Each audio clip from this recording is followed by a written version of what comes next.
quer que seja o homem, o alvo, o local a acertar é o coração.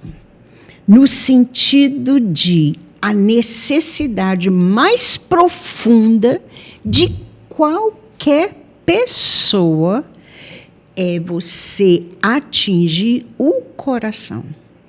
A evangelização, ela se dá no coração. Não adianta você querer evangelizar alguém com uma lista de tarefas ou com sentar junto e dizer Jesus ama você e eu também. Ninguém aguenta essa história.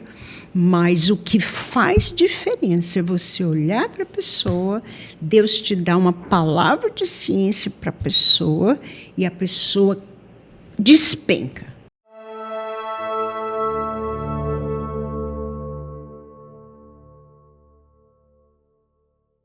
Olá, meus amigos do Atos Podcast. Hoje o Atos saiu do seu estúdio e arrumamos as malas, né, Pedro? Arrumamos a mala, de mala pronta. De malas... Tu já deu spoiler, né, cara? E essa risada ao fundo, né? Vocês já sabem quem é a nossa convidada, né? Mas olha só, o Atos sai do seu cantinho por motivos fortes, né, Pedro? Causas nobres. E hoje é um motivo muito especial, né? A gente vai já apresentar melhor o nosso convidado. Você já viu aí na descrição do vídeo, mas tudo bem, vamos fazer um pequeno suspense. Agradecendo aos nossos parceiros, patrocinadores, Normatel Home Center, tudo para você construir ou reformar. Acesse aí o link, o QR Code e tem acesso a tudo que a Normatel pode oferecer para você, tá bom? Ofertas, o endereço das lojas, fazer cotação de preço, enfim. Normatel Home Center, parceiro aqui do Atos Podcast. Divina Comida, aquela comidinha com sabor, né? Como o próprio nome diz, divino. Então você pode ir com a sua família, um ambiente muito agradável, espaço climatizado, um ambiente para você ficar com a família, com os amigos e saborear uma boa comida, tá bom? À noite tem aquele rodízio de pizza e massa que é maravilhoso. Então acessa aí e segue o Divina Comida. E por fim, Felipe Rabelo Imóveis. Se você quer adquirir ou vender o seu imóvel, Felipe Rabelo aí vai lhe auxiliar com toda a segurança jurídica, expertise que você precisa, tá bom? Para fazer um bom negócio imobiliário, tá? Então segue aí, Felipe Rabelo, entre em contato que você será muito bem atendido. Pedro, estamos aqui, cara, falando diretamente da Diaconia da Comunidade Shalom, porque hoje estamos recebendo aqui no nosso estúdio externo, aqui invadimos a sala dela, Emi Nogueira. Emi, muito obrigado, viu? Obrigada a vocês, uma alegria receber vocês também, né? E uma honra, né? Como dizia minha mãe, uma cavilação. Cavilação, esse aí é antigo. Esse é bem antigo. Esse é antigo, menino malino, uma cavilação. Pessoal, eu estava dizendo para ela aqui que a alegria da gente estar aqui é muito grande, né? E que a gente poderia fazer aqui um podcast maior do que o Frei Gilson fez lá no Inteligência Limitada, 5 horas, 6 horas. Mas, claro, em respeito também à saúde da Emi, né? A gente vai conversar só 3 horas, tá bom, Emi? Excelente. Os travesseirinhos, tá ali, tudo pronto. Emi. O bom de ser recebido pela Emi que você já fica em casa, né? Vem torrada, vem cafezinho. Não, a Jéssica aqui, ó. A Jéssica maravilhosa. Vamos gravar um podcast com a Jéssica, viu, Jéssica? Vamos agendar depois, viu? Tem que aprender muito, viu, Matheus, ainda? Emi, sei nem por onde começar, Emi, mas eu vou começar relatando um momento que eu tive com você que, obviamente, você não se recorda porque você lida com muita gente e você estava pregando num congresso do Projeto Mundo Novo. Acho que lá por 2017, 2018, né? Era naquele tempo que a comunidade estava abordando muito a temática do meu Deus, para te amar só tenho hoje, quanto tempo falta, né? Naquela perspectiva de tarde te amei e tal. Tinha todo aquele contexto. Aí eu estava lá, né, assistindo sua pregação maravilhosa. Aí você perguntou quem já tinha passado por alguma experiência de ter que abandonar alguma coisa muito importante para ajudar alguém. Tá? Foi mais ou menos nesse contexto. Aí eu levantei a mão, assim como tantos outros levantaram. Aí ela me chamou. Né? Ela olhou para mim. A Emi me viu. Rapaz, o auditório imenso. Você nunca imagina, né? Eu aqui, aí ela, você. Aí eu, quem? Não, é você mesmo, camisa listrada. Aí vem aqui, ele, aí eu subi lá. Aí você trocou uma ideia lá comigo, que agora eu não me recordo. Mas isso para dizer que você, hoje, Emi, é considerada assim uma mãe espiritual de uma nação de católicos, né? A comunidade Shalom cresceu e você cresceu junto com ela, ou vice-versa, não sei. Você e o Moisés se confundem com a comunidade, né? E você e o Moisés parecem aquelas pessoas da televisão que a gente tem aquela intimidade, né? Por mais que a gente não se conheça, né? Você tinha noção que ia chegar nessa dimensão toda? Nunca na vida. Nós não sabíamos nem o que era comunidade. O que significava isso? O que significava? Nós, o que havia era um desejo de viver como os primeiros apóstolos, como Atos, né? Como Atos 2. E isso podia se configurar de várias maneiras, não é? Então, o tempo foi indo, Deus foi levando, foi conduzindo, e quando a gente viu, nós tínhamos a configuração de uma comunidade, né? E só fomos perceber isso em 81, quando o Padre Jonas esteve aqui. O Padre Jonas sempre foi, eu sempre chamei de pai. Eu sou assim, né? Ele está no céu, sou louca por ele, mas hoje mesmo eu assisti uma palestra dele. E ele, então, veio para Fortaleza e deu uma palestra lá em Baturité, com o título de Deus Quer Comunidades. E nós, por acaso, estávamos todos lá.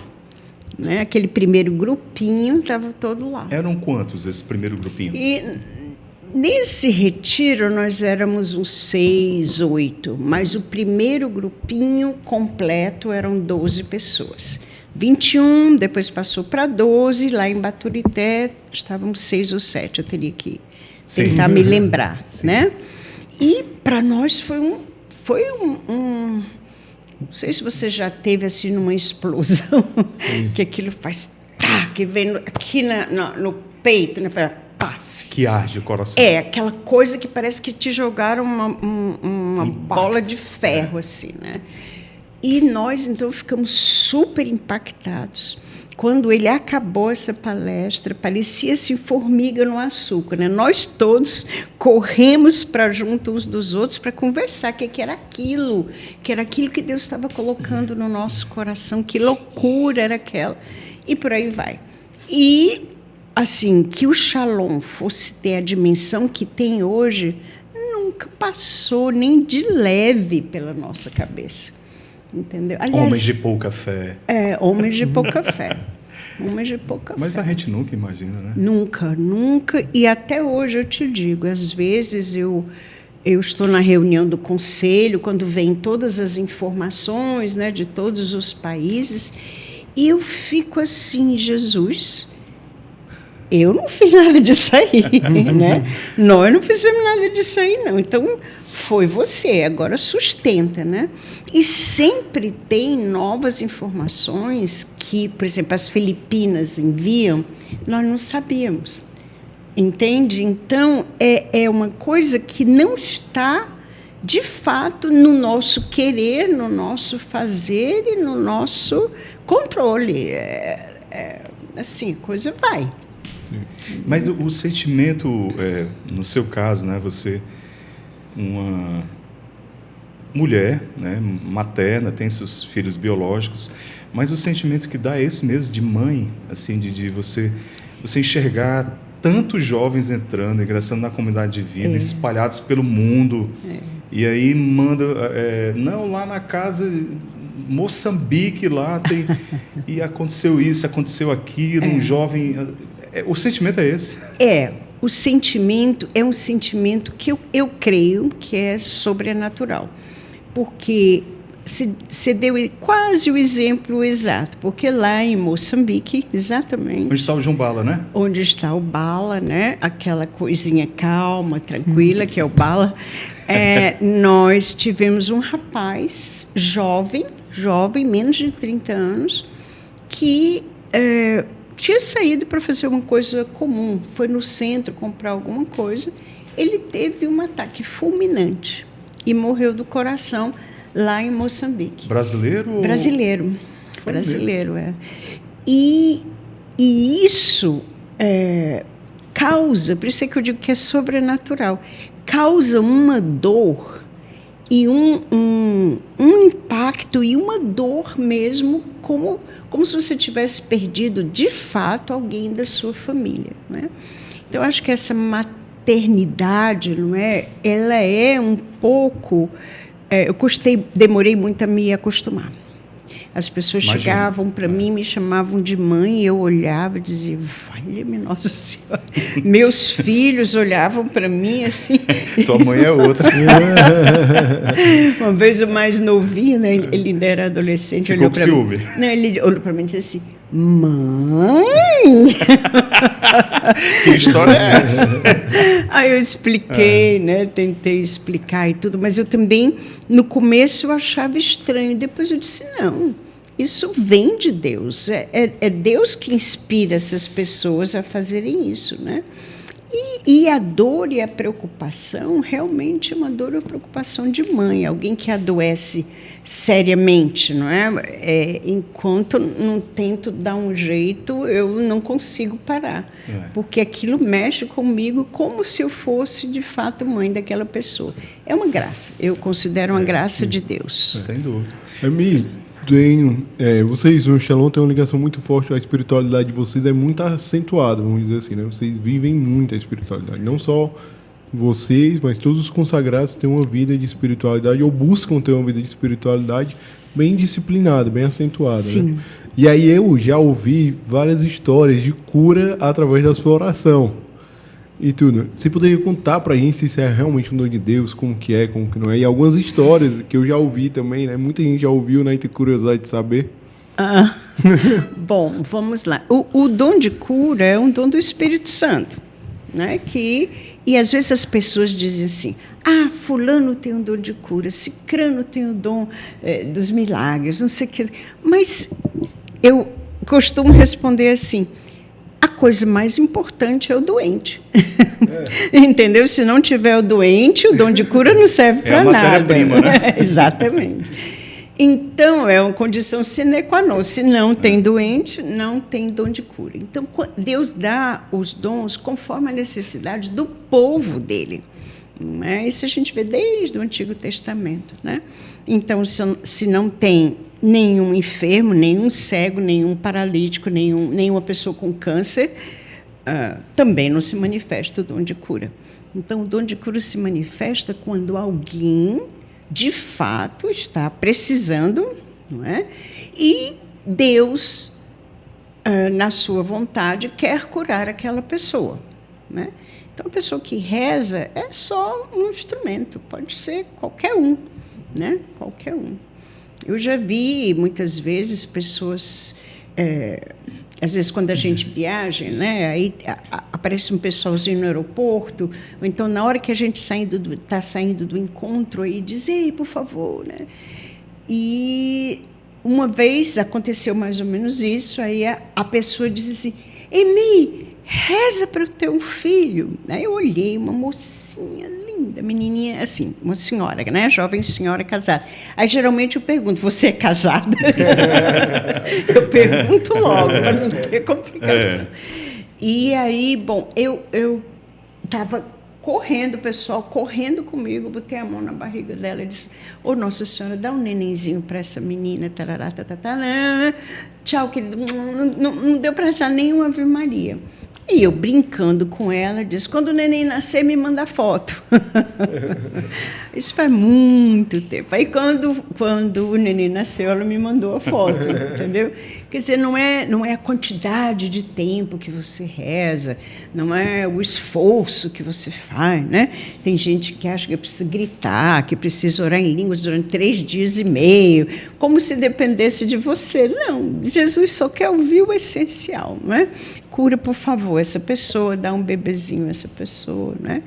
Mas, assim, eu não sei que caso de cura eu te contaria. Assim, você tem alguma... Não, escolha aí o que a senhora quiser contar. São tantos. Eu tenho um que eu acho muito bonito, que eu nunca contei. Vou contar aqui pela primeira vez. Primeira mão, gente. Primeira mão, tá? Liga para todo mundo agora, vai. Eu estava autografando alguns livros, não é? E quando você está autografando, Jesus geralmente te fala alguma coisa sobre a pessoa que está ali, né? Então, eu sempre comento, você tem que estar atento, porque Deus sempre está mandando você fazer alguma coisa com alguém que está ali, um doente, uma pessoa que está aflita, uma pessoa que está do seu lado, que está esperando no consultório médico, né? Então, eu não tenho o menor problema de abordar as pessoas, né, e perguntar. E eu estava, então, autografando um livro e eu disse, o teu nome? Falei para a mocinha, o teu nome? Ela disse, não, é para minha mãe, a dona fulana, né? Vamos chamar de Lúcia. Não era Lúcia, não, era um nome bem diferente. Fictício aí. Me lembro até hoje, mas não posso dizer. Sim, sim. Aí eu disse, ela está em casa? Então vou botar para a dona Lúcia. Ela disse, não, Emi, é porque ela está ali na sombra, na cadeira de rodas. Eu disse, o que ela tem? Emi, os médicos não descobrem, ela parou de andar, e ficou a coisa na minha cabeça, né? Aí eu acabei o autógrafo e disse, me espera que eu vou rezar por ela.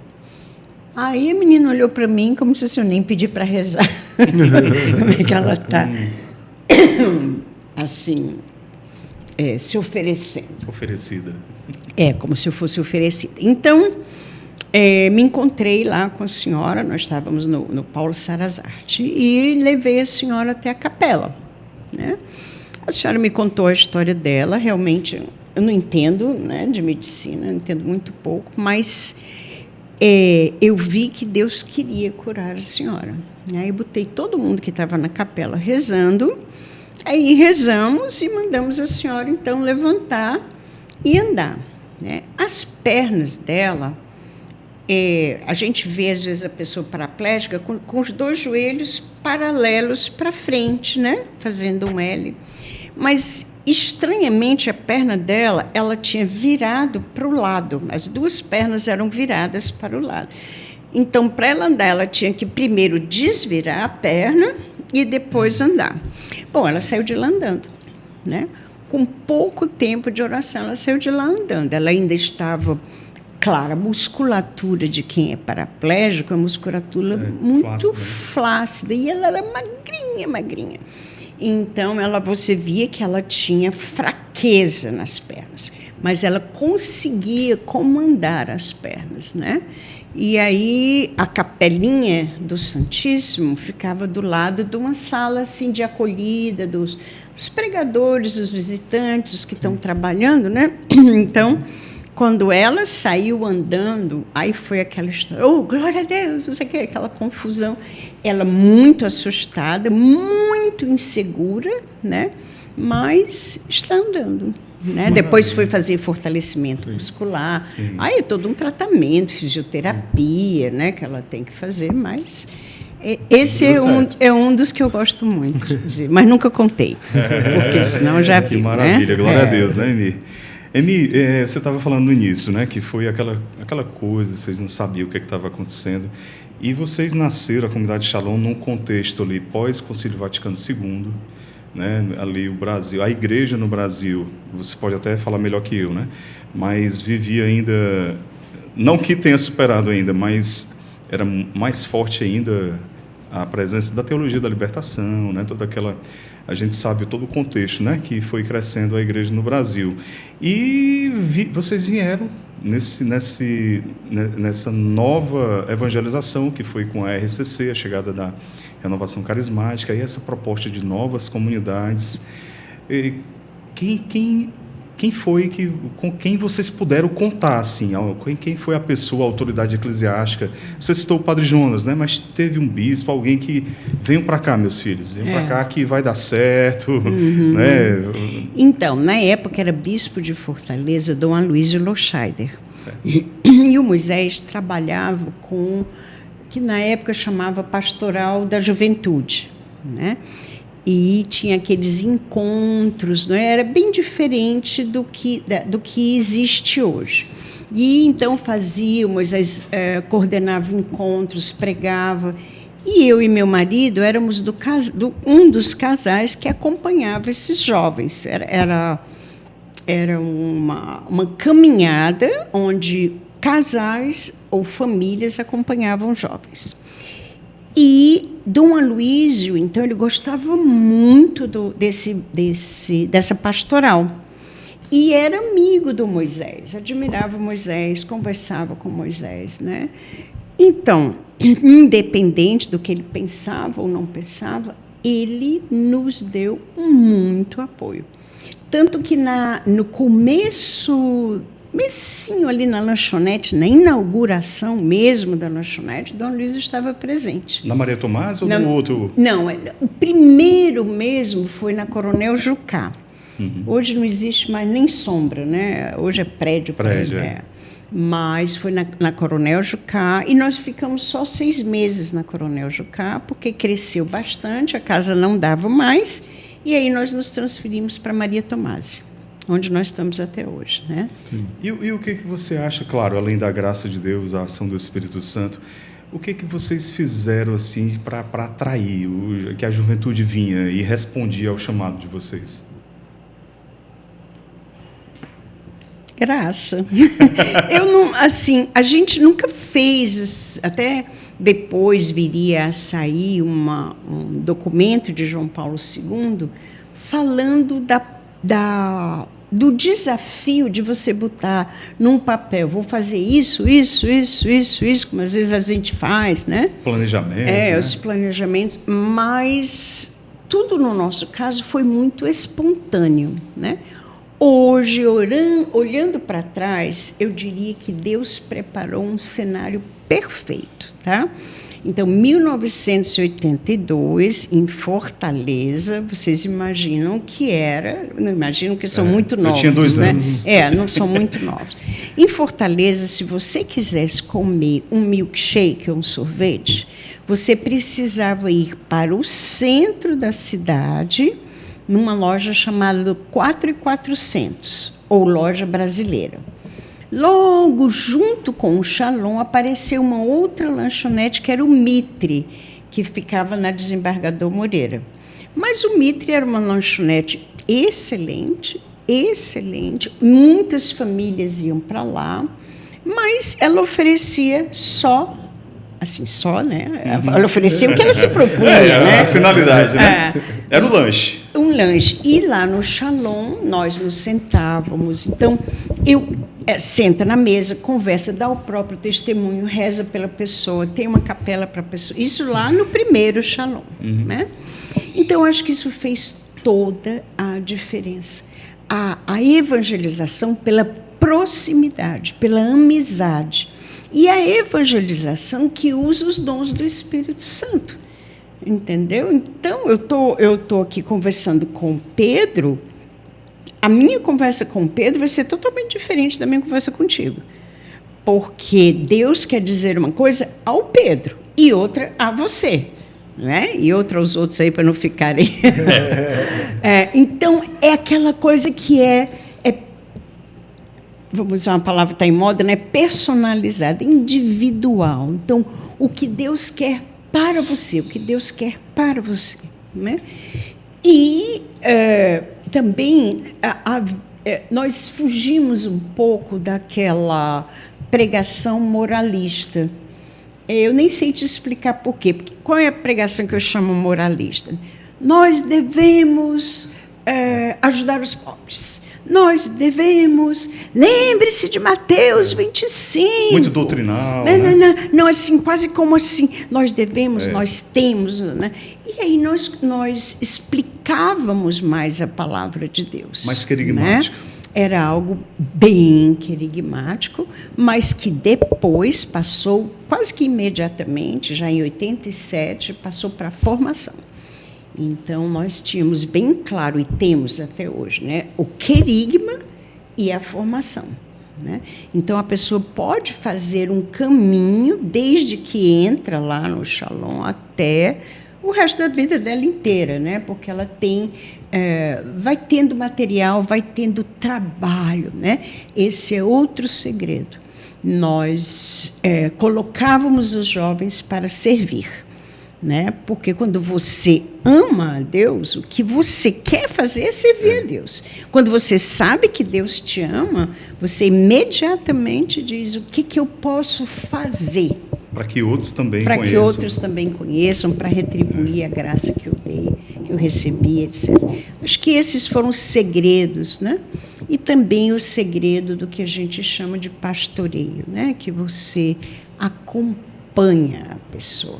A pessoa não entra num mar aberto sem saber aonde vai. Ela tem você, um irmão mais velho. Pega na mão e vai levando. Pega na mão e vai levando e ensina aquela pessoa a pegar outra pela mão. E ir levando também. Entendeu? Então, eu estou levando você, mas você está levando o Pedro. E assim, Deus, né, que suscitou um movimento de amor bem concreto. Né? Porque o Pedro pode ser uma doçurinha de pessoa. E é. É, né? Você acertou. Mas eu tenho ali o Severino, né, que é uma peste. Mateus. É uma peste. Mateus, não. Logo Mateus, né? Logo com esse nome. Você sabe que Mateus foi eleito o nome mais bonito do mundo em todas as línguas. Não diga isso não, Emi, porque aí não, ele já Mateus, ele já é convencido. O nome. O diretor já é convencido, aí pronto, agora pronto. Bom, aí... Emi, agora uma outra pergunta dentro do que tu está dizendo, Emi. O Shalom passou por vários momentos. E o que eu vejo agora é que o Shalom está em outro momento, e a minha impressão de quem está de fora, né? É que tem alguns novos desafios. Como, por exemplo, o Shalom ele sempre foi muito voltado para o jovem. Mas agora existe a realidade do cara que é pai, que é casado, tem filho, tem esposa, tem tudo. E acaba que quando ele é adulto agora, ele deseja ingressar na comunidade. Sim. Mas aí como que alia a vocação do pai que tem 3 filhos, que tem esposa, que tem toda a realidade de trabalho, de tudo, com as obrigações da comunidade? Como que se encontra um equilíbrio e como que faz para essa pessoa que entra mais velha ter uma identificação com carisma do mesmo modo que o jovem tem? O problema da identificação com o carisma não é nosso, né? Porque, veja bem, você descobre que tem um carisma exatamente porque você encontra alguém com carisma e você diz: eu quero ser como ele, eu quero ser como ela, né? Eu quero ser como você. E isso, Pedro, é um fenômeno, uma graça que acontece em qualquer idade. Inclusive, a gente tem idosos entrando na comunidade. Meus pais. Teus pais? Estão no P2, é que chama? São P2 teus pais? Meus pais, Olha que legal. Minha mãe adora você. Que idade eles têm? 72 e 70. Pois é, entendeu? Então, o carisma, por si, né, assim, ele é atemporal. Nós temos crianças no Colégio Shalom que estão esperando os 18 anos porque querem entrar na comunidade, entendeu? Sim. E outras que dizem: não, quando eu crescer eu vou ser outra coisa, eu não vou ser do Shalom, não. É carisma, né? É a vocação. Para os casados com o filhinho pequeno, é um desafio. Mas como eles são acompanhados pessoa a pessoa, tenta-se se adaptar, né? Vamos dizer assim, as obrigações, ou os ministérios, né, os serviços, os compromissos à idade deles. Né? Teus pais, por exemplo, não vão para a rua para... Eles têm várias dispensas, já tem. Eles não têm como ir levantar um morador de rua que está lá na calçada, né? Mas os jovens vão. Né? Então, vai sempre adaptando um pouco. Joia. Emi, nós temos um parceiro que mandou um presente para você. Olha que beleza! Se a Jéssica puder ajudar a gente. Olha, qual será? O nome dele é Tiago, ele é designer e ele faz umas gravuras bem diferentes. Olha, que a gente legal. vai deixar aqui, o diretor vai colocar aqui na tela o arroba dele. Os Thiago. 3 corações. Os 3 corações. Ai, que lindo. Ui, deixa eu mostrar para o Vamos mostrar aqui na câmera. Né? Isso. Qual câmera? Aqui, Aqui? Essa daqui, ó. Pronto. Tá indo, Isso. Matheus? Pra Presente. cá? Pronto, presente do Atos para você, viu? Muito obrigada. Agora deixa eu curtir um pouco. Eu porque eu vou mostrando. Você Olha, já tinha um desse? Nunca. Dos 3 corações? Nunca. Eu tenho os 3 corações separados. Separados. Quadros separados. Pronto. Mas esses aqui, então... Gente, quem não belíssimos. conhece ainda o Tiago aí do Não perfil Sou Ilustre. Não Sou Ilustre, Tá tá aqui. bom? Segue aí, tá bom? Ele faz um trabalho belíssimo, né? Olha Você que confere aí, você pode entrar em contato e encomendar, né? Para você, parceiro aqui do Então. Atos, tá bom? Vou logo... mas é porque se for colocar, eu vou estragar o podcast. Mas ele vai aqui no ficar... meio. É pra Tiago o depois. nome dele? Tiago. Thiago. Muito Thiago. obrigada, Tiago. Seu quadro vai ficar aqui, né? Que aqui tem quadros especiais que não dá tempo de contar a história, mas o seu vai ficar aqui. Viu? Muito obrigada. Valeu, o Tiago faz uma obra maravilhosa. Muito lindo. Tem um livro teu que eu li há muito tempo, eu não lembro quando é que foi que eu li, que é sobre os anjos. E aquele livro é bem legal, assim, eu gostei demais do livro, mas tem umas histórias lá bem diferentes do comum, né? Então tem a história da rodovia, tem várias histórias lá bem que não são comuns e o Tico e o Teco ficam se perguntando se é ou não é, né? Porque são bem diferentes, assim. E aí, dentro disso, 2 perguntas. Primeiro, se as histórias realmente são que estão lá, né? Obviamente, para o pessoal saber que tem gente que lê aqui a pergunta. Não é literatura. E se a segunda pergunta é como se relacionar com o nosso anjo da guarda, que fala muito disso lá, né? Sim. Então, como que a gente se relacionar de uma maneira saudável, como que a gente pode fazer para construir essa relação de amizade? Então, Tem a história do carro na rodovia, né? A história das chaves, né? Olha, tem um bocado de história. Mas, olha, é assim, desde pequena que os meus pais me acostumaram a falar com o anjo da guarda. Eu só fui perceber que nem era todo mundo que falava depois de muito tempo. Mas eu digo assim, falar é rezar, né? Eu não ouço, não vejo, nada disso, né? Mas eu comecei a passar situações na minha vida, não é? Que durante a vida inteira, né, teria que contar, que eu precisava tomar decisões rápidas ou precisava de um socorro rápido, não é? E aí eu pedi ao meu anjo da guarda, sempre pedi, né? Aí eu comecei a contar essas histórias, as pessoas começaram a dizer, tem que escrever um livro, tem que escrever um livro. Que eu ia, por exemplo, com um irmão, e eu me lembro que uma vez tinha uma pessoa muito, muito doente no hospital, como é que chama ali, das clínicas, o hospital da faculdade. Clínicas, né? E era necessário, era no ICC, que é no Hospital das Clínicas. E a pessoa estava passando mal, eu tinha que chegar lá. E nós chegamos ao pátio do carro, o estacionamento, lotado, né? E a pessoa disse assim, Mia, eu vou fazer o seguinte, eu vou te deixar e saio por aqui pela rua para procurar um estacionamento. Eu disse, menina, eu tenho um contrato com o meu anjo da guarda. Aí a pessoa não sabia, disse, qual é o teu contrato? Ele disse, me arranjar um lugar na sombra perto da porta. Então, tu vai ali para a direção da porta, que lá vai ter. Então, tinha uma única vaga perto da porta, na sombra, né? Então, quando essas coisas começavam a acontecer, as pessoas começavam a ver, né? As viagens, às vezes, quando eu chegava, que eu contava, as pessoas começaram... Aqui no Shalom, todo mundo é amigo do anjo da guarda, né? Mas, olha, se você tem um amigo que você não fala com ele, não dá bola para ele, não agradece, não pede... Tem que ter uma reciprocidade aí, né? Não convida para o cinema, né? Não convida para onde você vai. Como você quer ter esse amigo, né? O meu anjo da guarda, todo tempo a gente conversando aqui. Ele é demandado. Hã? O seu anjo da guarda. Nossa, não só por mim. Não só por mim. Uma vez, acho que essa eu conto até no livro, uma menina precisava viajar com urgência, né? Naquele dia mesmo, porque não sei se o pai ou a mãe estava doente.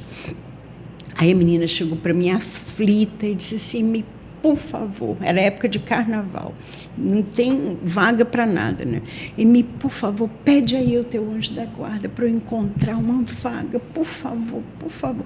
Disse, mulher, vai, pode ir, já vá de mala, porque você vai viajar imediatamente, vai estar na fila 5 na janela.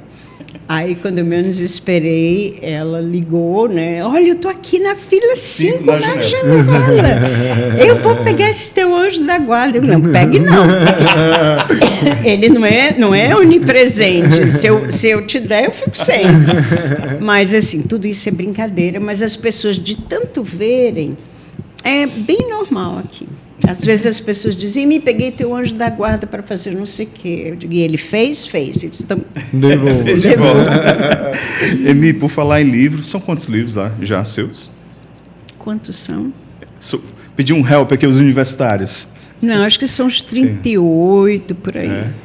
Entre a autoria solo e com a participação? Eu tenho com a Silvia Lemos Sim. o Tecendo Fio de Ouro e tenho com a Ana Paula o Como Evangelizar no Poder do Espírito. Os demais são solo? Os demais são solo. Qual? Tem um do Padre Jairo também, Como Fazer o Exame de Consciência. Joia. O carro-chefe é o Fio de Ouro? Hoje em dia o carro-chefe é o Fio de Ouro e também o Encheios. O Encheios também é bem lido, né? Aí Qual a história do Tecendo Fio de Ouro? Como é que nasceu esse livro? Porque ele é queridinho aí. Tem uma amiga nossa aqui, se eu não falar do Tecendo Fio de Ouro contigo, ela me bate quando me encontrar de novo. Ela é da comunidade, né? A Marília. Um beijo pra Marília. Do Rubinho. Marília. Marília, tu não sabe a história do Tecendo Fio de Ouro. Não acredito, não. Ela pediu para você contar para os nossos seguidores. Então, eu achava, assim, eu via que a comunidade tinha muita necessidade de formação humana, entendeu? Você imagina quando as pessoas que você não escolhe vão morar com você. Entende? Uma coisa é você dizer, Pedro e Mateus são amigos, vão morar no mesmo apartamento, tranquilo. Mas pessoas que você nunca viu na vida fazem parte da mesma casa comunitária. Background completamente diferente, educação, maneiras, cultura, né? A gente tem aqui poloneses morando conosco, húngaros morando conosco, né? Latino-americanos. Então, é toda uma gama de diferenças, né? E precisa muita maturidade humana para você poder conviver com alguém tão diferente e que, às vezes, te desagrada, não é? Às vezes, você diz assim, meu Deus, a última pessoa com quem eu queria morar está aqui na cama do meu lado, no mesmo quarto, né? Então, nós começamos a ver que era necessário mesmo haver uma formação humana, né? Então, e eu conversava muito com a Silvia, né, com a doutora Silvia, sobre essa inquietação, né? Nós duas tínhamos a mesma inquietação. Então, começamos a testar um programa de um curso de formação humana. Passamos alguns anos testando o material, como se diz. E depois vimos que era hora de escrever, né? Então, aquele livrão, para vocês terem ideia, eu escrevi em 4 meses, trabalhando 14 horas por dia, né? No fim desses 4 meses, eu estava exausta, mas muito feliz, né? E a Silvia trabalhou na parte dos questionários, né? Os questionários todos são da Silvia, né? Agora, claro, foi escrito em 4 meses, mas fruto de uma vivência longa, né? Antes nós tínhamos feito todo esse trabalho, até, por exemplo, de testar que perguntas eram ofensivas, às vezes, para as pessoas, né? Às vezes a gente fazia uma pergunta sem nenhuma intenção, mas as pessoas se ofendiam. Entendeu? A gente pode dizer que é um programa de cura interior? Ele é um programa de cura interior, mas, sobretudo, de autoconhecimento. Tá. Né? Ele acaba... É assim, tem gente que pega o livro, como pega uma enciclopédia assim, na biblioteca e começa a ler. Isso aí não vai curar ninguém, né? Vamos combinar. Mas se a pessoa faz orando como deve ser, rezando, encarando a realidade dela, né? Então ela vai passando por um processo doloroso de autoconhecimento que vai libertando de várias coisas. Eu tenho assim, não são milagres de impor a mão e a pessoa, né, andar, mas são milagres de mudança de vida, né, onde a pessoa se percebe e muda muito de vida. Mas, sobretudo, é o autoconhecimento, né? O autoconhecimento a nível, vamos dizer assim, humano, não é? Psicológico. Emi, qual a sua formação acadêmica? É uma comédia, a minha formação. Eu morava no Rio de Janeiro. Você é natural de lá ou Não, daqui? sou daqui. Com 4 anos eu fui para o Rio. E no Rio de Janeiro tinha um vestibular que você passando com a nota X, a partir da nota X para cima, você podia escolher a sua faculdade. E eu passei nessa nota X para cima. E meus pais tinham certeza que eu ia colocar medicina. Né? Meu pai era um médico frustrado, né? E eu também sou. E, assim, não sou frustrada porque eu sou feliz, né? Mas, assim... não, mas não dava para ser médico, não. Dava, não? Dava, não, meu filho, eu ia inventar muita coisa. Protocolos novos. Protocolos novos, para ficar... Todo mundo dá né? Você vai para a emergência, eu já sei o que vai dar. Aqui vai dar aquele remédio para dor, que começa com D, né? E o outro aqui vai dar outro remédio. Eu já sei o que vai acontecer comigo. Você é muito metódica? Não. Mas gosta de processos? Eu gosto de processos quando eu consigo fazê-los e segui-los, mas não gosto não. Gosto não. O Tecendo o Fio de Ouro, por isso você está perguntando, né? O Tecendo o Fio de Ouro, ele é organizado como um processo, assim como o Encheivos, os estudos bíblicos, mais o de... És Precioso, né? És Precioso. Um que vai sair agora, que é Cura da Vida Pessoal, né? Que é bem... E um outro que vai sair também, que é As Áreas do Ser, né? E esse do exame de consciência também. Eles têm... Eu não sou adepta a processo, eu sou professora de coração.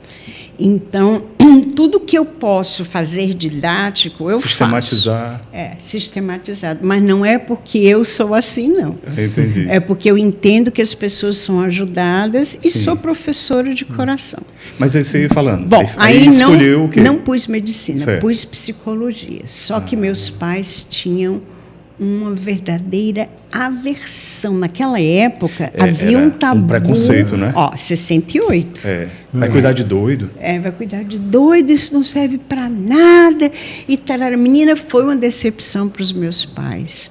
Porque eles tinham, naquela época, vinha no jornal, né? Então, eles sabiam minha nota, eles sabiam minha colocação, sabiam tudo. Você tinha condições de entrar para a medicina? Não, eu tirei 3º lugar. Eu tinha condição de ir para a faculdade que eu quisesse, né? Mas, enfim, Deus tinha outros planos. Eu vim morar no Ceará, não é? Porque eu ia ficar noiva de um cearense. Então, aqui no Ceará não tinha psicologia. Nessa época era 70, quando eu vim para cá, 71, né?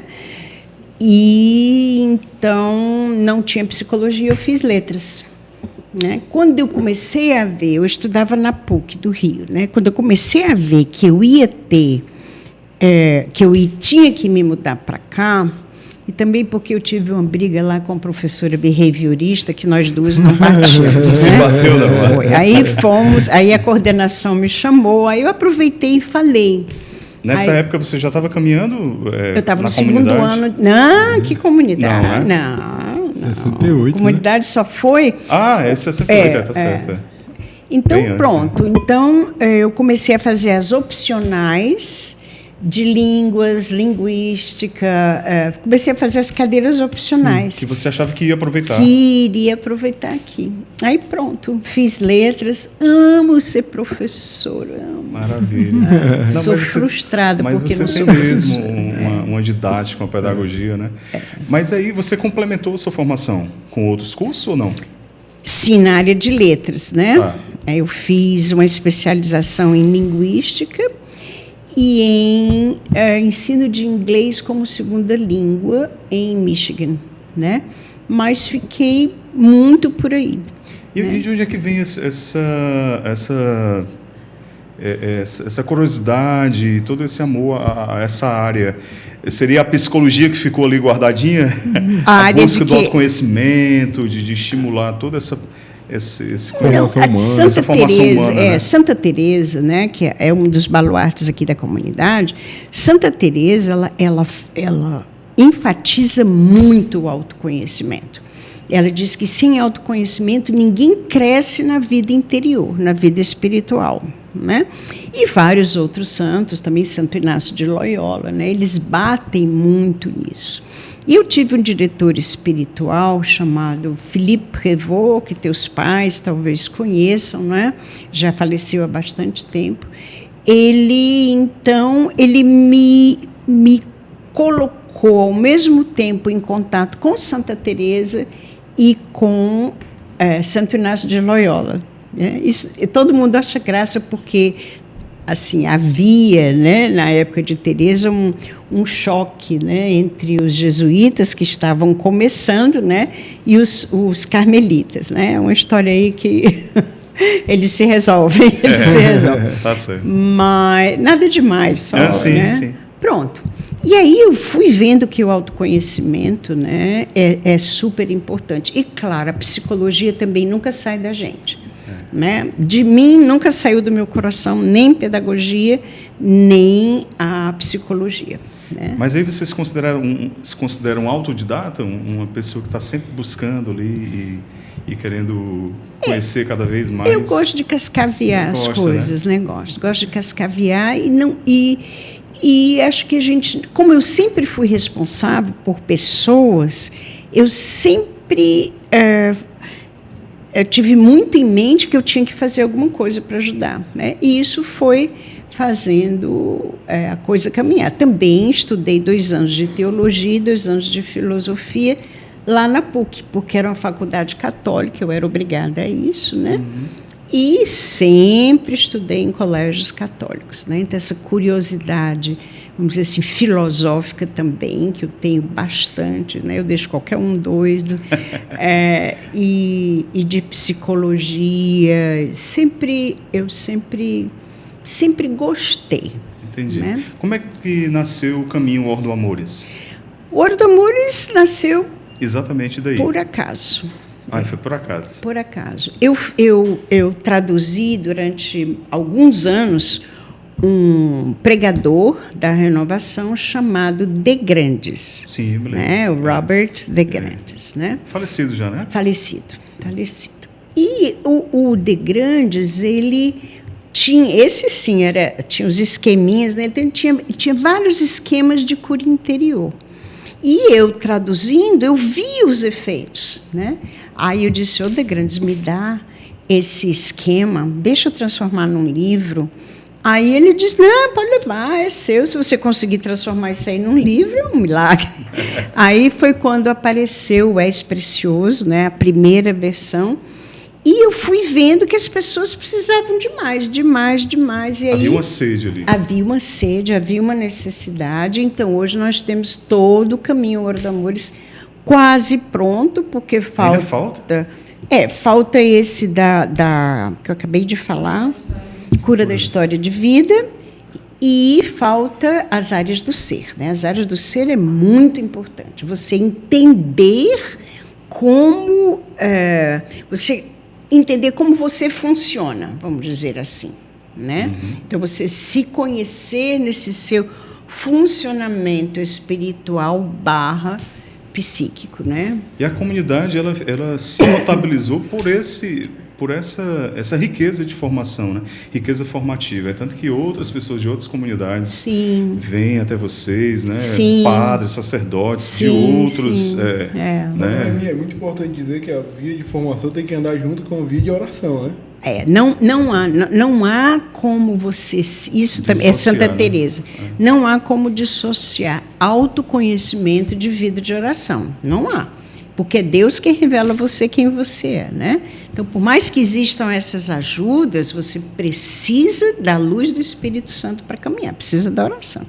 É aí que entra a diferença para cursos de conhecimento, de autoconhecimento, que estão fora do espectro totalmente da espiritualidade, Uma da vez eu entrei religiosa, numa livraria que não está mais aqui no Ceará, infelizmente, né? As livrarias estão fechando. Glória a Deus. Entrei numa livraria, aí fui passando numa prateleira, estava procurando outra coisa, aí eu vi aquele livrinho branco, aí eu disse, vale o fio de ouro. Aí lá embaixo, autoajuda. Aí eu tive um ataque. Quero falar com o gerente. Não, foi numa boa, né? Numa tem um hábito que eu tenho, que eu gosto muito, é de pegar livro feminista e botar na área de ficção. Funciona muito. Gostei. Vou fazer isso também. Reclassifica. Eu pedi a ele que ele fizesse uma outra classificação. Ele pediu muito perdão. É muito gentil, né? Ajeitou lá. Emi, vamos conhecer um pouquinho mais do mundo pessoal do Emi, pode ser? Pode. As pessoas têm curiosidade, Se não né? perguntar o que eu faço para não emagrecer, qualquer coisa. Emi, você tem o olho... É azul, verde, é uma mistura? Como Depende do ângulo do... ambiente. Agora parece que é azul. Porque eu estou com a blusa azul, que eu vim de propósito. Valorizar, né? Os olhos azuis. Então você tem esse olho azul, clarinha, cabelo lourinho. De onde é que vem? De onde herdou? Muito obrigada por não ter me chamado de loura Gaza. Então, eu sou descendente de holandeses, né? Aqueles judeus holandeses que vieram para o Brasil na época para comercializar cana-de-açúcar, em 1600, por ali. Então, eu sou descendente desses judeus. Né? Por isso que é boa de esquema também. Holandês é bom de esquema. Mas não sou boa de ganhar dinheiro. Seu chamado era outro. Outra coisa. Mas é boa de ganhar almas. Outra riqueza, né? Bem melhor. Bem melhor. Você é casada, mas o seu marido é o Lombardi. A gente não vê. Meu marido é um São José. Levanta o nível aí do Lombardi para São José. Desculpa. Qual é o nome dele, amigo? Sérgio, perdão. Seu José. Ele gosta dos bastidores. O Sérgio, ele tem um temperamento mais introvertido, embora seja boa praça. Né? Mas ele sempre foi, assim, discreto na dele, né? E a grande santidade dele é ter uma mulher como eu, porque agora não, eu estou mais parada, né? Mas eu tive ano de viajar 16 vezes por ano, né? Então foi mais de uma viagem por mês, né? E ele aguentou as pontas, né? Com os 4 filhos, né? E aguenta as pontas também. Ele só não gosta de uma coisa, que ele não aguenta. Quando eu chego num lugar, qualquer lugar, num shopping, num restaurante, na própria igreja, né, eu começo a enganchar. Porque as pessoas vão falando comigo, me param. Aí ele não gosta. Aí ele ia, antigamente, ele ia na frente com as crianças e eu ficava lá. Né? Aí isso aí ele não gosta. Ele não gosta quando tira muita foto. 1, 2 não tem problema, mas às vezes eu já contei 230 fotos em 2 horas, num jantar. É bem pesado. Aí, para ele, assim, no único momento de lazer com a família, entendeu? Ou então no momento em que ele quer ir para casa, ou precisa ir para casa, e eu fico lá, né? Meu apelido é tronco de enchente. O tronco de enchente vai embarreirando em todo lugar. Tá certo. Gente, então você já sabe, tá bom? Quando a Emi tiver com o Sérgio, por favor, não demore. São 4 filhos, então, ao longo desses quantos anos já de casada? 52. Então teve que fazer uns combinados aí, né? Para o Sérgio, você viaja, aí dá uns combinados, era né? sempre, né, nos combinados. Eu também tive uma graça grande, que tive uma pessoa que me ajudou durante 40 anos, né, chamada Toinha, né, morou comigo com 40 anos. E ela é assim é outra santa, né? Quem me aguenta vira santa. Ela me deu muita ajuda com os meus filhos, né? E evidentemente, quando a gente tem vamos dizer, a responsabilidade da cofundação de uma comunidade, evidentemente há muito sacrifício de todos. Sem dúvida. Então há o sacrifício do Sérgio, né? A dedicação da Toinha. Mas há também o sacrifício dos filhos, né? Os filhos que queriam talvez ter a mãe lá. Você não sabe o que é você estar com a mala na mão para ir para o aeroporto e 2 meninos te puxando aqui na saia, né? Mamãe não vai, mamãe não vai, mamãe não vai. Imagino. É aquela dor. Então é um pouco de sacrifício de todos, mas pelo reino, não é? Pelo reino, né? Podemos dizer que sua família é cofundadora com você. Certeza, até mais do que eu. Mais do que Sem eu. dúvida, é verdade. Emi, qual que é o segredo para educar bem os filhos na fé, tendo uma realidade tão atípica como essa, né? Eu não saberia te dizer. A gente vai vivendo cada dia, né? A minha realidade é tão atípica que eu acho que ela não serve para muita gente. Mas educar os filhos na fé é fazer com os filhos, vamos dizer assim, os atos de fé, os atos de devoção, como o terço, como, sei lá, uma novena, as velas do Natal, que é coisa que criança entende, né? Mas fazer também os atos de fé, né? Por exemplo, meu marido teve um câncer seríssimo nos ossos e os meninos foram aprendendo a dar passos de fé para o papai ficar bom, né? E outras enfermidades que nós tivemos na família, outros desafios. Então, a família toda faz atos de fé e vai vendo que Deus vai respondendo. E vão aprendendo a viver o dia a dia com a fé. Posso contar? Tem tempo aí de contar só um? Uma vez aconteceu uma coisa bem engraçada. Nós estávamos numa situação financeira muito, muito, muito difícil, né? E aí um dos meus filhos chegou para mim e disse: mamãe, eu quero manga. Não era época de manga, eu não tinha como comprar manga, né? Teria que ir lá no japonês, atrás daquelas mangas especiais. Eu digo: meu filho, peça ao Papai do Céu. Aí ele disse: mas eu quero também um short verde. Eu disse: peça ao Papai do Céu, né? Pois você acredita que no mesmo dia chegou o short verde e um saco de manga? Né? Não foi só uma manga, foi um saco de manga. Foi um saco de manga. Então isso, para ele, né, eu me lembro a carinha dele: mamãe, o Papai do Céu mandou, o Papai do Céu mandou. Eu disse: pois é, Jesus, obrigado. Então, dá passos de fé com as crianças, né, para que elas aprendam que a fé não é uma coisa extraordinária, é aquilo de todo dia, onde Deus vai caminhando conosco, onde Nossa Senhora intercede, está conosco, onde o anjo da guarda nos protege, nos ajuda, né? Sim. Posso contar só outra? Claro, se você quiser, a gente fica aqui. Ó. Inclusive do mesmo filho. Ele começou, teve um dia que ele caiu Pode dizer o nome vez. Dele? Não, porque ele não gosta. Ele caiu uma vez, aí daqui a pouco, mamãe, outra vez. Aí, na terceira vez eu disse: meu amor, o que está acontecendo com o teu anjo da guarda? Mamãe, meu anjo da guarda é distraído. Meu anjinho é distraído. Criança é bom demais. Criança E aí são quantos netos hoje? Hoje tenho 7 netos. 6 homens e uma mulherzinha só, no meio dessa... Ela reina. Hã? Ela reina. totalmente. O namorado dela no que lute, né? 7. Depois Porque vai eu tenho levar 7 cunhados, então eu sei como é. Vai ser bem parecido. Ah, meu Deus. Inquisição. Mas deu certo, né? Deu certo? Deu Então- certo. Então pronto. Emi, você chegou a exercer profissionalmente sua profissão? Sim, eu comecei a trabalhar aos 16 anos, bem cedo mesmo, né? E quando eu me formei, né, eu formei em letras, português, inglês e francês.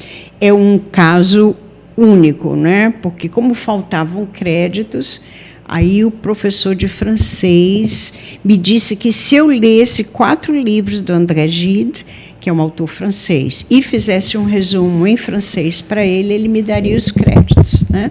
Então, acabei me formando em 3 línguas, que não é normal, né? Não é normal.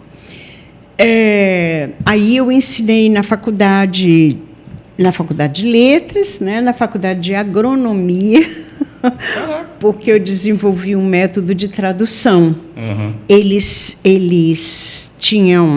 eram agrônomos que iam para o Arizona tentar uma bolsa. Para isso eles tinham que traduzir, mas eles não sabiam inglês, mas podiam usar o dicionário. Então eu desenvolvi uma metodologia baseada no estruturalismo, aonde eles, conhecendo a estrutura da língua, eles conseguiam traduzir qualquer coisa. Aí pronto, deu certo. Aí me alugaram um pouco lá na faculdade de agronomia, mas o maior tempo de ensino foi na cultura francesa, né? Aqui na própria universidade, e no IBEU. Né? Sim. Eu ensinei no IBEU muitos anos e fui diretora, como é que eles chamavam? Didática, né? Da parte de conteúdo, vamos dizer assim. Ajudou muito, né? Ter sido professora de inglês depois. Depois teve que rodar o mundo todo, né? Aí depois foi essas coisas. Olha, quando Deus quer que você faça uma coisa, Ele vai te preparando para aquilo, né? Então, o que as línguas têm me servido nesses 40 anos de Shalom, você não faz ideia. Entendeu? Às vezes, quando eu comecei a viajar, né, que ia muito para a Europa para pregar, gente, até sapato eu já deixei para não fazer peso na mala e eu poder trazer livro. Imagina. Né? E então, quando a biblioteca daqui abriu, a maior parte dos livros quem deu fui eu. Né? E nós não tínhamos livros em português. Os livros assim, que nós precisávamos, eles eram em alemão, em italiano, em inglês, francês, espanhol. Né? Não tinha as traduções naquela época. Hoje, um pouco melhor, por causa de algumas editoras que têm se dedicado mesmo a isso, mas muito carente naquela época. Né? Tinha que vir tudo de lá. Aí quais são as línguas que você domina hoje? Domina, sim, mais ou menos, né? Português, inglês, francês, italiano e espanhol. Assim, mal. Nunca mais treinei. Mas não passo fome, né? Não passo fome. Passo fome. Inclusive, tem uma pizza a 2 euros. Eu te ensino quando tu for lá. Emi, o Shalom há 40 anos, né? 42 ou 3? Também 42. 42, né? 42. Você, quando começou, você tinha quantos anos? Estou querendo fazer uma continha aqui. 30, estou com 73, pronto. Maravilha, 73. 42 anos de dedicação, de oferta de vida. Quando você entrou, quando tudo começou, você deixou de lado o exercício da profissão? Não, eu era muito amiga do Moisés, não é? Desde 76, 77, né? A gente conversava muito e trabalhava com jovens, né? Nós dois evangelizávamos jovens, junto com outras pessoas, claro, né? E quando Moisés começou a falar o que hoje a gente chama de comunidade, eu dizia, eu quero o que esse menino quer. Mas como se eu sou casada, mãe de 2 filhos, né? Na época eu tinha 2 filhos. Como se dará isso? Né? Eu sei que a igreja vai me fritar. Né? Então, meu plano era, eu vou acompanhar esse grupinho. Quando eles fizerem a primeira consagração, eu caio fora. Entendeu? Então, eu ficava com um nó na garganta, mas eu achava, e tinha razão, que se eu fizesse a primeira consagração com ele, sendo casada, mãe de 2 filhos, a igreja daquela época, não é que sem problema nenhum, cada tempo tem o seu entendimento, né? A igreja não iria ver com bons olhos, né? E então eles se consagraram e eu fiquei grávida do meu terceiro, exatamente. Fez outra consagração. Terceiro. Fiz outro tipo, né, de consagração. Aí me afastei um pouco, eu ia só para as reuniões do conselho, mas eu dizia, meu Deus, né? Aí houve um dia em que eu estava na missa do domingo e o padre olhava para mim, né, e dizia, essas mulheres irresponsáveis que largam os filhos para se juntar com esses jovens, nessas loucuras. Desceu a lenha. Desceu a lenha. E olhando para mim. E olhando para você. Eram poucas pessoas e ele olhando para mim. Quando ele acabou o sermão, eu saí, né? Dei um jeito, saí, fui lá para a capelinha, chorava, feito uma louca. E quando eu menos esperei, o Moisés foi atrás de mim, em plena missa. Aí disse, você deixe de besteira. O que Deus... Quer dizer, ele não foi grosseiro assim, né? Mas o que Deus quer, Ele quer. E o amor esponsal é para todos, para os casados também. Você vai desistir por causa de uma pessoa que não consegue ter a visão que Deus tem mostrado para nós, né? Aí eu tirei as lágrimas, tenho um sorriso na cara grossa com o padre e fui sentar no mesmo local, né? E aí meu drama era comungo ou não comungo, comungo ou não comungo. Eu tive muita raiva do padre, confesso, né? Mas eu estava errada, porque dentro da visão da igreja daquela época era isso mesmo, uma mulher casada se consagrar, era um absurdo, uma loucura. Loucura para o mundo, sabedoria para Deus. Né? Naquele momento ninguém entendia. Ninguém entendia, nem eu cá para nós. Mas, Emi, aí para ser cofundadora, como é que faz? Faz um vestibular, um concurso? Para ser cofundadora, eu acho que tem que ser muito pecadora. Aí Deus olha e diz assim, rapaz, isso aí só tem um jeito, se ela aguentar firme, mais de 30 anos sendo cofundadora... Não, mas não... Como é que se deu o reconhecimento dos demais olharem para vocês e dizerem Moisés e a Emi, como é que foi? O Moisés era sempre o óbvio, né? Óbvio. E um dia nós estávamos numa reunião do conselho, aqui na prainha, né? Pertinho daqui. E aí o Moisés falou alguma coisa no conselho, o fundador e a cofundadora. Eu disse, quem é a cofundadora? Não conheço. Pois é, aí ele disse, é você, Emi, você não está vendo? Rapaz, aí eu fiquei... Ficha caiu. Não, eu fiquei totalmente desorientada. Isso foi em que ano, mais ou menos? 85, por aí, foi logo no comecinho. Sim. Aí ele parou a reunião, porque ele viu que eu tinha ficado desconcertada. Aí eu fingi que ia tomar água, saí correndo por essa prainha. Acho que eu cheguei lá no Iguape de todo corri, chorei. Aí eles todos atrás de mim, né? E tinha uma casa lá vazia, sem muro. Eu sentei na varanda dessa casa e continuei a chorar e a rezar, né? E disse, Jesus, como é que vai ser? Que confusão é essa? Aí eles me encontraram nesse drama, né? Uhum. Aí pronto, me levaram para casa, eu fui me acalmando, fui me acostumando. Mas eu levei muitos anos para me acostumar, muitos anos, porque nossa cabeça, ela entende as coisas, assim, às vezes fatiando. E na nossa mentalidade é muito assim, a função de, por exemplo, cofundadora, a função de fundador. Aí eu levei muitos anos para entender que não era uma função, não é o que eu faço, mas o que eu sou. Isso. Né?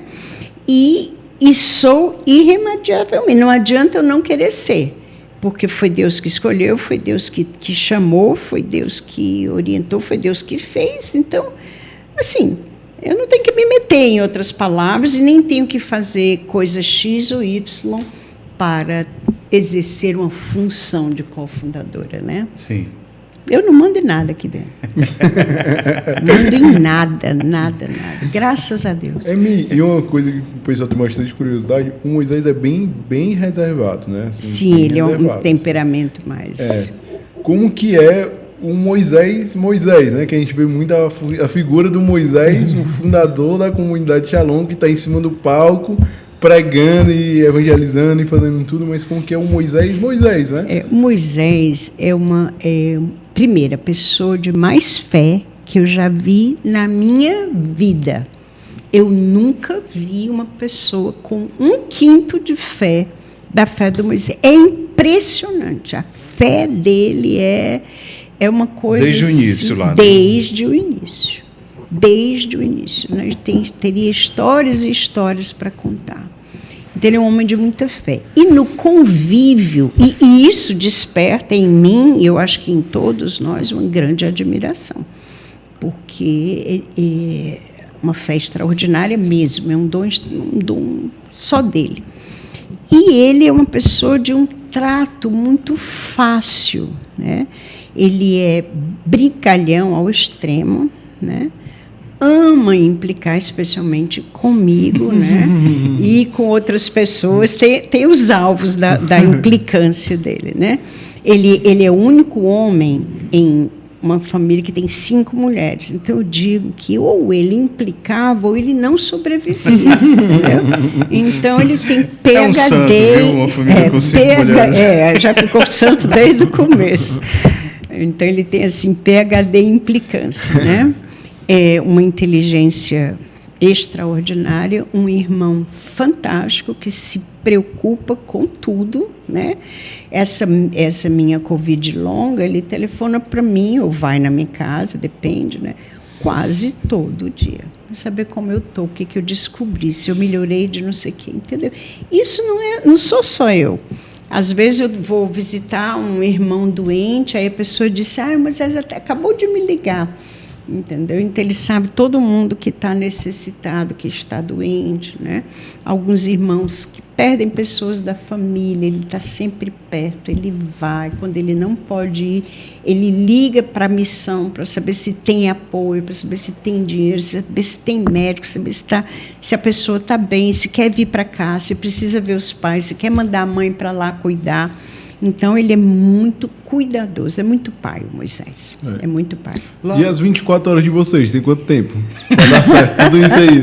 As minhas, meu amigo, é igual o nosso dia, é igual o nosso dia. Se eu tiver que ligar para 4 pessoas, aí manda não o dia inteiro, meu amigo. Não, mas também tem uma coisa, Moisés é muito objetivo. Prático. Pronto. Mas tem que ser, né? Com uma família desse tamanho.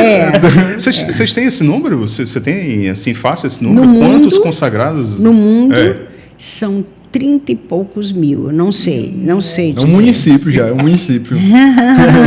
Com certeza. Emi, lá no início, vocês andavam muito juntos? Você e o Moisés? Sim. No começo, só tinha eu e ele e eu. Né? E mais umas 8 pessoas ao redor, 8, 10 pessoas. Mas tudo cresceu muito rápido, né? E outras pessoas vieram, né? E trabalharam conosco, e trabalham, né? Um monte de gente. Tanto que hoje, oficialmente, eu só prego e escrevo, entendeu? Só. Não, mundo inteiro. Eu não viajo muito, eu não sou mais responsável por uma assistência como eu era, né? Então, hoje eu estou curtindo o ser mais do que o fazer. Certíssimo. E está sendo uma beleza. Certíssimo, você tem todo o crédito para isso. Como é hoje a rotina da Emi? A Emi, coitada, está num problema. É o seguinte, a Covid longa, ela afetou muita coisa, inclusive a minha rotina, né? Eu tive ocasiões em que eu era incapaz de programar um dia ou programar uma palestra. entendeu? Porque afetou também a parte cognitiva, a parte de atenção. Vocês não fazem ideia o que essa Covid fez comigo. Meu Né? Deus do céu. Foi muito sério, muito sério, muito sério. Então, o meu dia, né, é mais ou menos normal, eu acordo. Às vezes eu rezo antes do café. Sua casa é aqui na Diaconia. Mas não sei bem para onde, acho que é para lá. É aqui na Diaconia. Então, eu tenho desenvolvido o hábito de rezar antes do café. Eu acho que é uma coisa boa.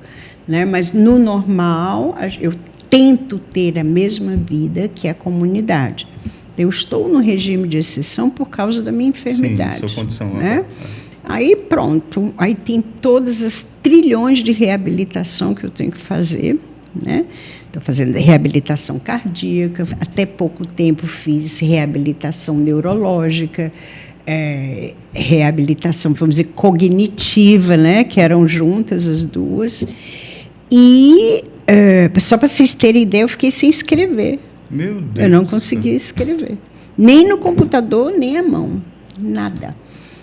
Depois, à mão, eu descobri que a pessoa, né, que estava me orientando, ela disse, não, Emi, não é mental, é porque você perdeu a sua coordenação fina. Sei. Então, eu não conseguia realmente estabilizar ali a escrita. Então, no momento, eu estou com uma rotina muito atrapalhada. Mas, normalmente, se eu não estivesse doente, a minha rotina seria oração pela manhã, oração, Léxio Divina e formação. E à tarde, trabalho, depois à noite, oração comunitária, né? Oração com a casa comunitária a qual você pertence, e de noite eu fico em casa. Normalmente, assim, antes de adoecer, eu trabalhava em casa, era o melhor tempo, porque ninguém bate na porta, ninguém telefona, né? E ficava madrugada dentro, né? Agora já não posso mais fazer isso, né? Nem porque não devo mais, né? Por várias razões. Mas a rotina da Emi era para ser essa. Quando eu ficar boa, vai ser. Se Deus quiser, em qual é breve. o livro que tu usa para fazer teu Léxio Divino? Felizes o que ouvem a palavra de Deus? Qual é o quê? O livro que tu Da usa Léxio? para dar Léxio Divina. Não. O encheios, aí me fazendo encheios. Não, já. Bicho, eu errei aqui. Eu errei quando eu escrevi não dá, esse meu livro. filho, a pior coisa que existe no mundo é você ler um livro seu.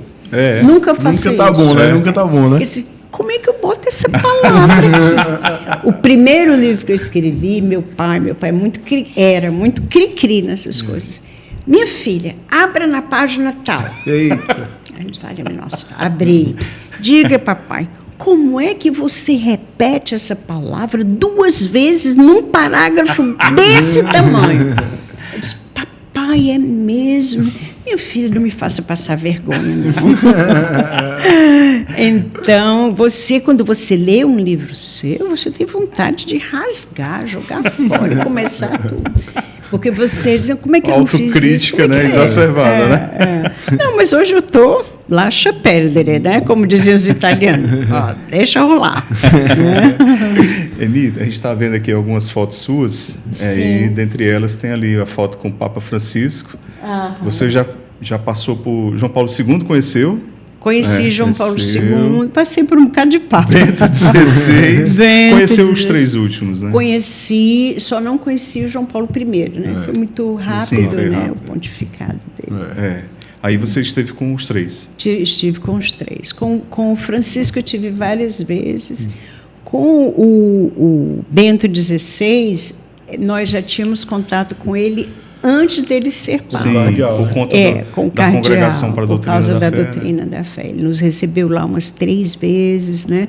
E era uma doçura. Aí viu? depois, quando ele virou Papa, aí, Ratzinger, tranquilo, já está íntimo Ele já. passava, né? Ele nos via de alguma forma, dizia fortaleza, né? Shalom, shalom. Já o Francisco diz assim, Moisés, Emi, shalom, fortaleza, bebe cachaça. Dessas, né? Cada um tem sua personalidade. A comunidade Shalom conseguiu não sei se esse seria o termo melhor, mas uma penetração, digamos assim, conviver ali na cúria, né, romana, como eu não vi outras comunidades. O Moisés, por exemplo, já foi eleito e reeleito. Moisés tem dicastério, vários cargos, do dicastério, já vários ocupou, dicastérios. né? Exatamente. Como você enxerga essa relação tão próxima da comunidade Shalom com a cúpula da igreja, digamos assim? Né? Uma grande graça, né? É uma grande graça, porque você... A segurança de quem quer servir a Deus é estar grudado com a igreja, né? Está debaixo da autoridade. Está debaixo da autoridade. A segurança é essa. Porque sair daí é passar aí pela sua própria cabeça. E se você vai pela sua própria cabeça, você dá com burros na água, né? Então, para mim, eu vejo isso como um privilégio e nossa, é uma grande graça. Parece uma característica da comunidade Shalom, né? Nasceu ali a partir já daquele, com Dom Loscheider passando a mão na cabeça. E naquele encontro do Moisés lá no Castelão, com o Papa. Né? Para nós, a figura do Papa não é uma figura qualquer que vai mudando de acordo com os humores da pessoa que está lá, né? Porque, claro, que cada pessoa vai viver e se posicionar de uma maneira diferente. Mas para nós é Pedro. Estando debaixo de Pedro, você fica seguro. Né? E graças a Deus, todos os nossos arcebispos conosco, é uma graça que ninguém faz nada. Ninguém faz nada. Né? Vai fazer o quê? Para o Papa gostar de mim, vai fazer o quê? Entendeu? Não faz nada. Eu já ouvi da boca de várias pessoas, e essas pessoas, a grande maioria, são aqueles católicos que, infelizmente, são os católicos de BGE. Né? Chato. Mas que tem uma ideia e uma imagem da comunidade Shalom como seita. Tanto que não sabe nem o que é comunidade. Sim, né? Não, aquele povo radical lá do Shalom. Né? Eu acho que aos poucos isso vem mudando. Né? Alguns ainda têm, mas teve uma época que eu ouvia mais isso das pessoas. Né? Aquele povo ali, aquele povo radical demais, é muito bitolado, sei o que. Como é que foi para vocês conviver com esses comentários, com esse tipo de coisa? Os comentários sempre existiram. Né? E sempre existirão. Sempre vão existir. Então, nosso pensamento é sempre assim, como já são 40 anos, né? A gente sabe que essas coisas passam. Né? E tudo bem, as pessoas têm o direito de pensar o que querem, né? Ao meu ver. Né? E é você saber aonde você vai, o que Deus quer de você, ouvir o que as pessoas dizem, porque você sabe que vem sabedoria dos seus irmãos também, você necessita ouvir, na minha opinião, mas sempre ir aonde você acha que é a vontade de Deus, sem deixar que essas coisas te tirem do caminho, né? Mirar em Deus e ir em frente, né? Ouvindo os irmãos, sabendo que eles têm direito de pensar qualquer coisa, inclusive sobre você, Sim. Né? Mas mirando na vontade de Deus, até porque os irmãos que pensam diferente necessitam saber, como nós necessitamos, qual é a verdade. Qual é o rumo? O que Deus quer? Então, a caridade maior é fazer a vontade de Deus. Até para os que pensam diferente, né? A caridade os abrange também. Sim. Eu sempre dizia para essas pessoas, né? Olha, mas não é a comunidade Shalom que pensa assim, que prega isso. Eles estão pregando o que a igreja prega. Então, isso revela uma falta de formação, né? Uma falta de conhecimento, né? Do que é verdadeiramente a doutrina da igreja, né? e que por a comunidade Shalom buscar viver aquilo, não só a comunidade Shalom, mas outros tantos institutos de vida religiosa e outras comunidades, né? Sim. Aí acaba que as pessoas acham que estão inventando a roda. Exato. Mas não é. Né? Não é. Se você quiser servir a igreja, você tem que ser servo e não senhor. Pronto. Exatamente. É bem simples. A Jéssica foi para ali, eu não sei se ela quer... Tá na hora, Jéssica? Mas gente, não, deixa eles. Deixa olha aí, a Emi tá dizendo. Olha aí. É porque 6 horas eu tenho um compromisso. Aí Tá certo, tá certo. Gente, o que você tá achando aí desse episódio com a Emi? Maravilhoso. Deixa os comentários aí. E se você quer parte 2, parte 3, parte 4, deixa aqui. Nós vamos mandar todos os comentários para a Emi, viu? Pra ela. Dentro de 1 ano e meio a gente volta aqui. Aí eu já vou estar boa da Covid, né? Se Deus quiser. Ave Maria, 3 anos. Se todo mundo rezar.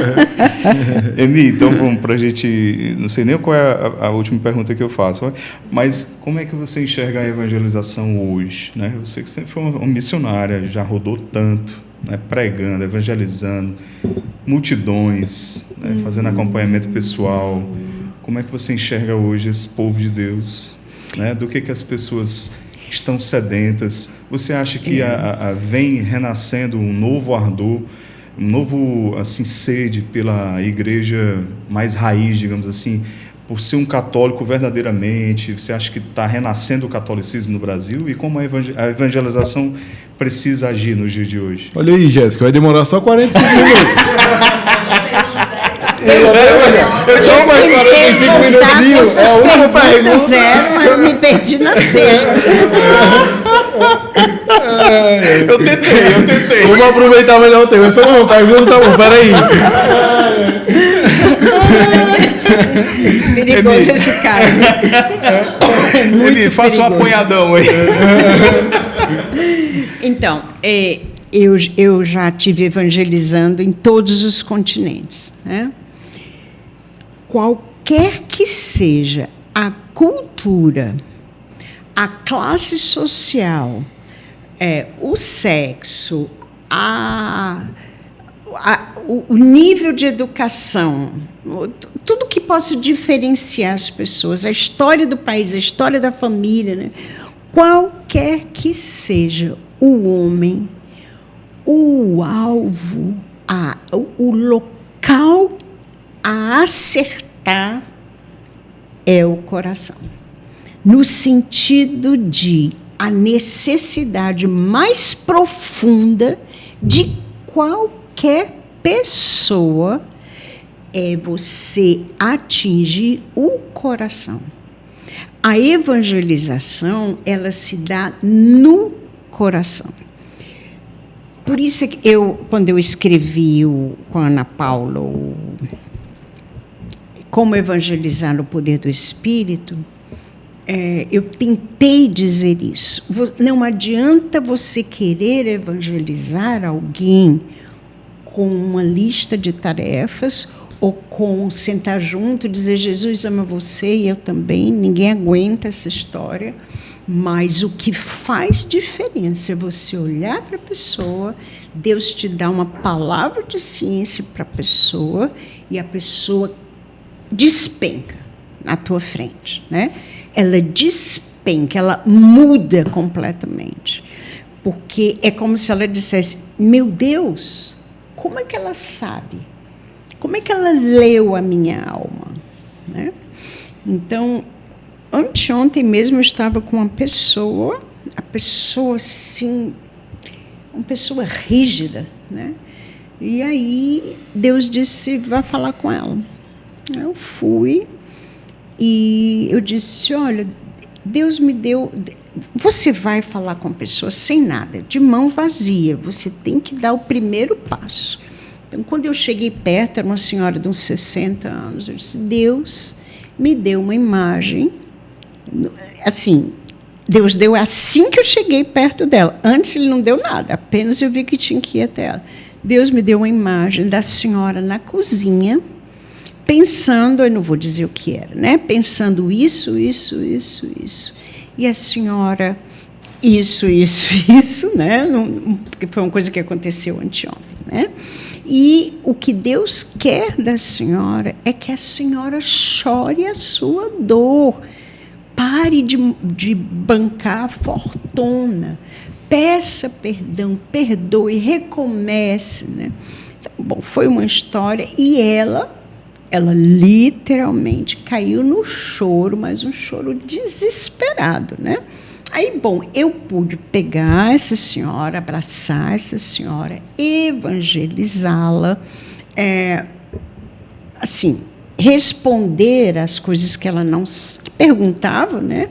E eu pude responder e pude amá-la, abraçá-la, dizer, eu estou com você, vá a um grupo de oração, vá para o Santíssimo, a sua paróquia, etc, etc. Então, é você acertar em cheio no coração do homem, né?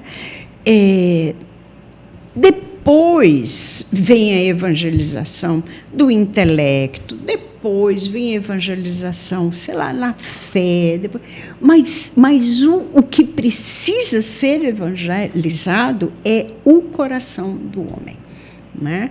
Não adianta, assim, muitas vezes, especialmente quando eu estou em avião, que eu começo uma conversinha, as pessoas começam e a ressurreição de Jesus? E quais são as provas? E a igreja? E o dinheiro que a igreja tem? O dinheiro que a igreja gasta? Não sei o quê, não sei o quê.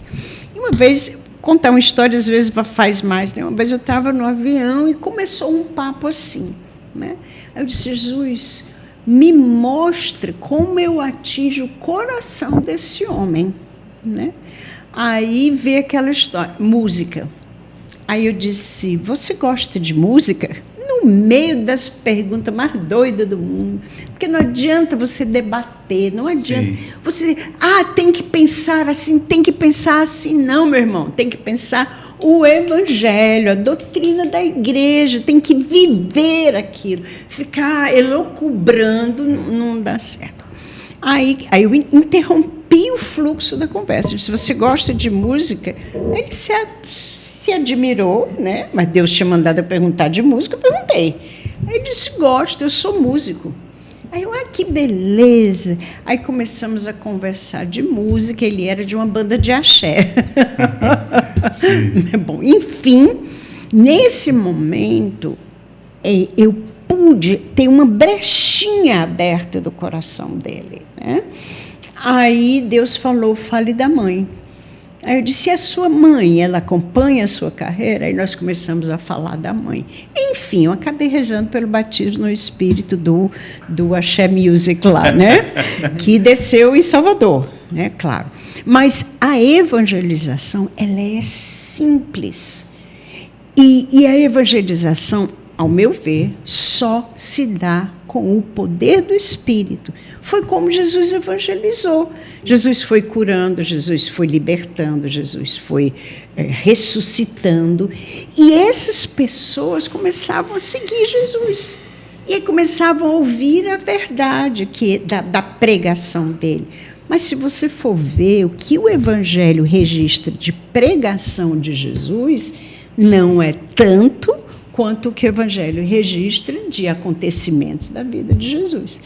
Quase a metade é a paixão e a morte, a outra metade tem muito mais dos sinais de Jesus do que propriamente do ensinamento de Jesus. Ele, assim, fazendo discursos, né? Então, o caminho para Deus Jesus encontrava as pessoas, né? E nesses encontros ele tocava o coração. Exatamente. Né? E é isso que nós temos que fazer.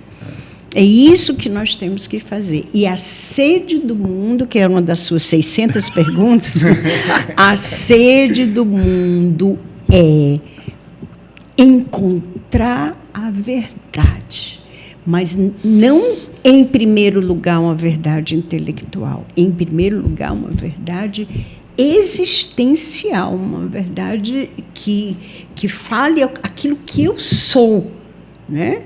E aí, depois vem o resto todo, né? Mas o engajamento com Jesus se dá por ser tocado pelo amor de Deus, né? Respondi a 530. Gente, vamos guardar o restante das 530 para a próxima parte. Em obedecimento à nossa amiga Jéssica, nós vamos encerrar por aqui. Pessoal, se você é um dos terráqueos que não conhece, não segue a Emi, a gente vai deixar aqui o @, nosso diretor vai colocar aqui, Emi Nogueira, né, Emi? Oficial. Tudo junto. No Instagram? Instagram. Emi Nogueira com 2 Oficial. M's, tá? 2 M's, Emi Nogueira Oficial. Igual o Atos Podcast Oficial. E, Emi, muito obrigado. Nada, foi uma alegria. Só viu? agradecer, viu? Uma alegria. Agora vocês vão comer uns biscoitinhos, Vamos, ninguém é de ferro, né? O Pedro ela teve um estômago roncando, ou foi Matheus ou foi Pedro. Tá pago já, né, o Pedro? Muito obrigado, muito obrigado. Obrigada a vocês, mesmo. uma alegria. Obrigado a você que ouviu esse tempo todo, assistiu, né? Deus Reze por abençoe. nós, viu? Reze Reze. pelo Atos Podcast. E vocês por nós também. Sem dúvida, sem dúvida. Muito obrigado, Emi, e conte com a gente, no que a gente precisar e puder ajudar aqui minimamente. Obrigada, meu Comunidade filho. Shalom precisando do Atos, hein? exatamente. Claro Abençoa. que sim, claro que sim. Muito obrigada. Você vai fazer um favor pra gente. Pois não. Vai conversar com Moisés e dizer: Moisés, grave lá com os meninos do Atos. Já estamos tentando há algum Eu já tempo. sei a resposta. Já sabe? Você já gravou? Para quem eu gravar? Mas ele é um homem de palavra. Uma vez eu conversei com ele pessoalmente, ele disse que gravaria. Então, Então pronto. Só esperar o tempo de Deus. Agora esperar. Tem coisas que eu perguntei a ele que eu tive a resposta 20 anos depois. foi. Aí, ó. Acho que o Neto não tem tanto tempo assim, não. Cabelo já não tem mais, já né? tem cabelo. Meus amigos, só nos resta agradecer. Foi maravilhoso. Deixe seu like aí, se inscreve no canal se você não é inscrito ainda, né, Pedro? E até a próxima. Se Deus quiser.